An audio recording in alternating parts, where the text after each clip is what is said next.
hard to believe that Michael is celebrating his 50th year in the academic world, but certainly the impact he's made in bringing together the business faculty and the law faculty, I would say, is of enormous importance.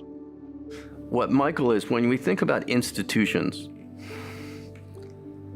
we don't think about how they're built and nurtured. And there is a selfless quality about Michael Wachter, a commitment to the institution and those it's supposed to serve. That's old school in the very best sense. Michael and I go back a long way. I came here 40 years ago. Michael was in the economics department. I'd actually known of him by reputation before. He was quite well recognized and loved his national work on labor markets and reform. He's part of the Minimum Wage Commission and helped to reform the Postal Service. So all of this then, of course, fed into his research work, for which he was well recognized. But there were also calls for him to be part of Penn governance. His ability to be provost, to step into that, was legendary. And legendary how well he got along with Judy Roden, who was a terrific president. He took over so seamlessly, and we were all able to just continue working in the way that we had together, and he continued to do it with such dignity and aplomb and just intelligence. One university was with his work with President Roden, came from that. Open expression guidelines, free speech was his work. And all of this came out of a love for academe, a love for the teaching and learning process. An interesting committee that I was on. It was the provost staff committee, so it was faculty members from all over the university, and I was impressed by the way he ran the committee and essentially got results out of it got results out of a committee that I thought in some sense was a rather unwieldy sort of group, and one that would be hard to get results from, but he was very good at doing it, and I was really impressed by it. So Michael was the consummate administrator, and part of his administrative skills and his academic integrity was creating and fostering ILE, which is one of the most important institutions in this law school. He understood the genius of Penn, and the genius of Penn, starting with Benjamin Franklin, was to integrate both theory and practice and academic fields. But early on, he understood that Penn as an institution had great strengths in that regard. Even though I was very junior, I had just gotten tenure, and he was very senior, there was never any question of Michael being the director and me being the assistant or the associate director.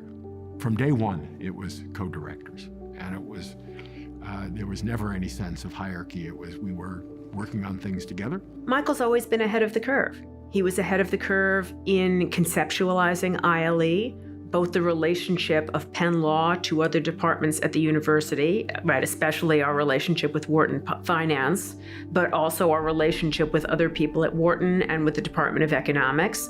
Michael's also recognized that sort of the breadth of business law, the focus of business law has changed in the world, and adapted ILE to reflect those changes. It's not only that Michael was able to bring the people together, but he was able to ask the questions and bring them out in the conversations so that insights from one area would pollinate insights from other areas. And I think he achieves that talent by a combination of sensitivity and thoughtfulness about what other people need or hope to accomplish, and just an understanding of where people are coming from, how they respond.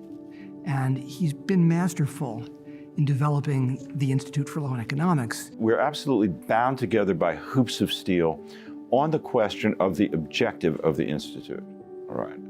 And the objective is to present programs of quality that are worth people's time. Neither one of us ever wavered from that objective. He thought that I could helped to expand the geographic scope of ILE.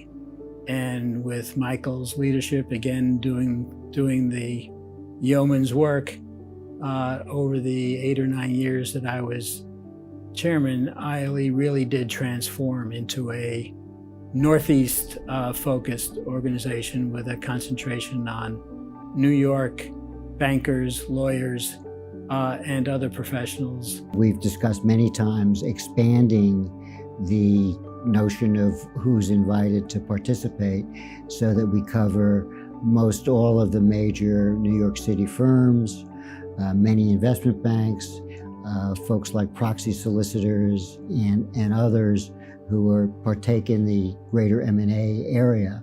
And it actually not only drew me into ILE, but drew me back to Penn Law, because I had graduated from Penn Law but hadn't been deeply involved with the law school. And it began a reconnection with the law school, which has ended up being very important to me in my life and in my career and in my friendships. He goes, look, you're not a professor. You ought not be a professor. I'm a professor, I quite like it. My family has lots of professors, but you ought not be a professor. If you don't have the self-awareness about yourself, you should know that you're what we call an entrepreneur. You're a person who takes risk.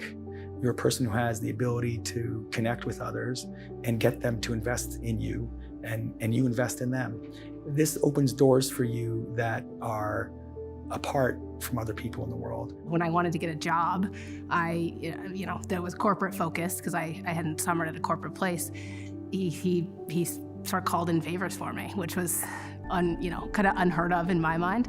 And immediately it worked out, and I found the job I wanted and ended up doing the thing that I wanted to do, and then stayed in touch with him. And I actually thought that he cared about my life and about my career, and he just was such a great influence. Had Mike Wachter not seemed as approachable in a 2L survey class in what was the old imposing room 100, I never would have thought to ask the question about clerking. I never would have been exposed to Delaware law the way I was clerking. I never would have met my husband. And I'd probably be up in New York and not here. and lo and behold, it happened. And so Mike Wachter literally changed my life. People have the story of the 4th grade English teacher or math teacher that changed their lives. That didn't happen to me until I met Michael Wachter, and he's been instrumental in my entire career. Michael's a pretty formal person. He's certainly, very intense in the classroom. And the fact that students could get to know and appreciate that side of him, as well as the scholarly side, I think is a great legacy as well. If you don't treasure someone like Michael Wachter, then you probably don't like the Beatles, you probably don't enjoy a cheeseburger, and you're just incapable of human joy and gratitude. But he is one of the most special people on earth, and it's been one of the most special things for my life to call him my friend and my co-teacher. Michael is an institution builder. And as a colleague, that is rare and unbelievably valuable.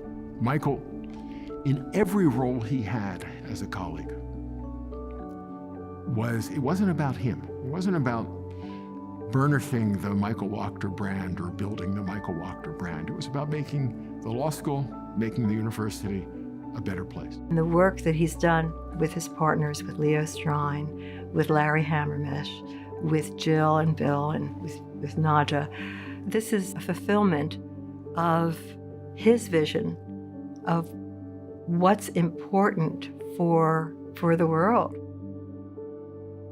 I lucked out. A lot of people, when they choose a career that's going the wrong way. I had no idea I was choosing a career that was going the right way, but it went the right way.